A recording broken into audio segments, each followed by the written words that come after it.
आज हम बात करेंगे क्या कोई पिता अपनी पूरी प्रॉपर्टी को एक बेटे को दे सकते हैं या नहीं दे सकते हैं। अगर देते हैं तो किस प्रकार की संपत्ति को एक बेटे के नाम में पूरी अपनी संपत्ति कर सकते हैं।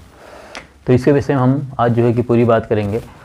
और मैं यही कहूँगा कि अगर आप इस वीडियो पे नए हैं तो इस चैनल को आप सब्सक्राइब कर लीजिए और साथ ही बेल आइकन प्रेस जरूर कीजिए, क्योंकि इस प्रकार की जानकारियाँ हम जो है कि आप लोगों को हमेशा उपलब्ध कराते रहते हैं।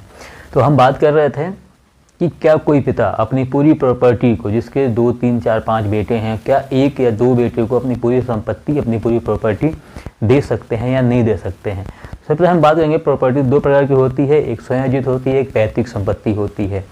तो पैतृक संपत्ति क्या होती है, स्वयं अर्जित संपत्ति क्या होती है। पहले भी आपकी पैतृक संपत्ति और स्वयं अर्जित संपत्ति। तो पैतृक संपत्ति जो होती है, जैसे यहाँ आप हैं, आप हो गए, आपके पिताजी हो गए, आपके दादाजी हो गए, यहाँ पे आपके परदादाजी हो गए, ठीक है। मतलब 4 पीढ़ियों से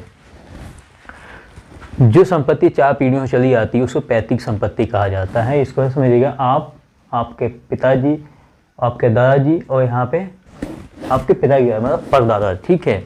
तो इसको आप पैतृक संपत्ति बोलेंगे। दूसरी बात क्या है, स्वयं अर्जित संपत्ति। स्वयं अर्जित संपत्ति उसे बोलते हैं जिसको पिता ने स्वयं के मेहनत से खरीदा है, ठीक है। इस प्रॉपर्टी के बाद भी कुछ लोग आपने देखा होगा कि उनको घर से जो ज़मीन मिलती है, अलग होने के बाद जो ज़मीन मिलती है उसके बाद ही वो खरीदते हैं। तो वो कहाँ से खरीदते हैं, वो खरीदते कहाँ से हैं, कुछ इनकम इसमें से होता है, कुछ वो जो है कमाते हैं, ठीक है। कुछ लोग ऐसे होते हैं कि वो सैलरी होल्डर होते हैं, अच्छी खासी सैलरी होती है, अच्छी खासी उनके जो कि बिजनेस से इनकम होता है उससे खरीदते हैं, ठीक है। उसको बोलते हैं स्वयं अर्जित, ठीक है। जो अपने सैलरी से खरीदते हैं, जो खुद की कमाई से खरीदते हैं, उसको क्या बोलते हैं, स्वयं अर्जित संपत्ति बोलते हैं। तो अब बात हम कर रहे हैं, जैसे मान लीजिए ए नाम के व्यक्ति हैं, ठीक है। ए नाम का कोई व्यक्ति हैं, उनके 1, 2, 3 और 4, उनके 4 बेटे हैं, ठीक है। उनके जो कि 4 बेटे हैं और इन 4 बेटों में से किसी 1 या 2 से वो खुश हैं, बाकी 2 से खुश नहीं है। हो सकता है कि 2 ही हो सकता है 3 हो सकता है 4 हो, 5 हो, ऐसा हो सकता है। लेकिन उसमें से 1, 2 से ही वो खुश है, बाकी से वो खुश नहीं है। और वो चाहते हैं कि जितनी प्रॉपर्टी है वो मैं इन्हीं 2 में बांटूं या इन्हीं 2 को मैं जो है कि दे दूं, ठीक।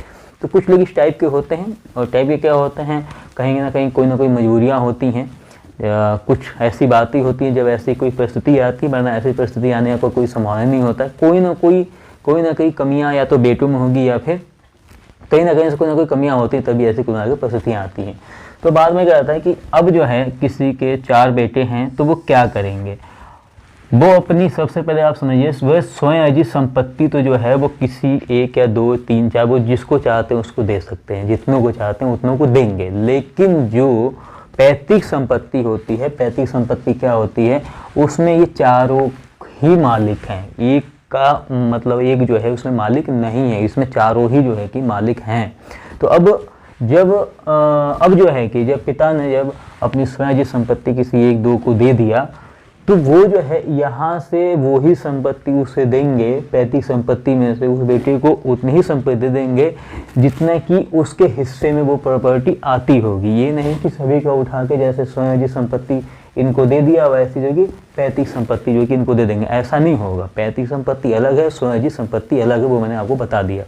अब क्या है, कभी कोई गलती से, धोखाधड़ी से ऐसा हो जाता है कि स्वयं अर्जित संपत्ति तो किसी एक बेटे को मिला ही मिला, बाकी जो है कि पैतृक संपत्ति भी जो है कि एक बेटे को मिल गया है। अब उसमें क्या है, बचे हुए जो बेटे हैं उनको क्या करना है। जो बचे हुए जो बेटे हैं जिनको प्रॉपर्टी नहीं मिली है वो चुप तो बैठेंगे नहीं, अक्सर वो कोई ना कोई कुछ ना कुछ करेंगे। तो सबसे बढ़िया एक ही तरीका है, वो सिविल कोर्ट में जा करके जो है इसके खिलाफ अपील कर सकते हैं, ठीक है।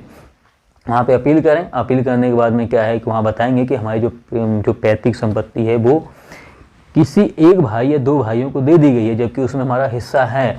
अब पूरी फाइल को देखने के बाद में, पूरे चीज़ों को समझने के बाद में, जैसा आपको लगता है कि वाकई में पैतृक संपत्ति थी और जो है कि इनमें इनका हिस्सा बनता है, तो वो क्या करेंगे कि उस जो वसीयत किया गया या क्या बोलते हैं दान किया गया, जो भी कुछ गया, उसको जो कि निरस्त कर देंगे, खारिज कर देंगे, कैंसिल कर देंगे, ठीक है। कैंसिल करने के बाद में इस पैतृक संपत्ति में जितने भी इसके मालिक हैं, जितने मतलब 4 ही थे, 4 में से हो सकता है कि 2 भाई हों, 2 बहनें भी हो सकती हैं, बेटियां भी हो सकती हैं।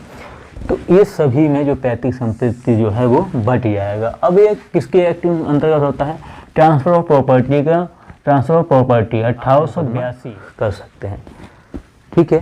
तो इस प्रकार से जो है कि आप अपनी जो आपके यहाँ धोखा हुआ है, जो मान लीजिए स्वयं संपत्ति देने का उनको पूरा अधिकार है, लेकिन जो पैतृक संपत्ति है उसमें आप जन्म से ही आप उसके अधिकारी बन जाते हैं, तो उस जमीन को, उस प्रॉपर्टी को किसी को देने का अधिकार नहीं है आपके सिवा।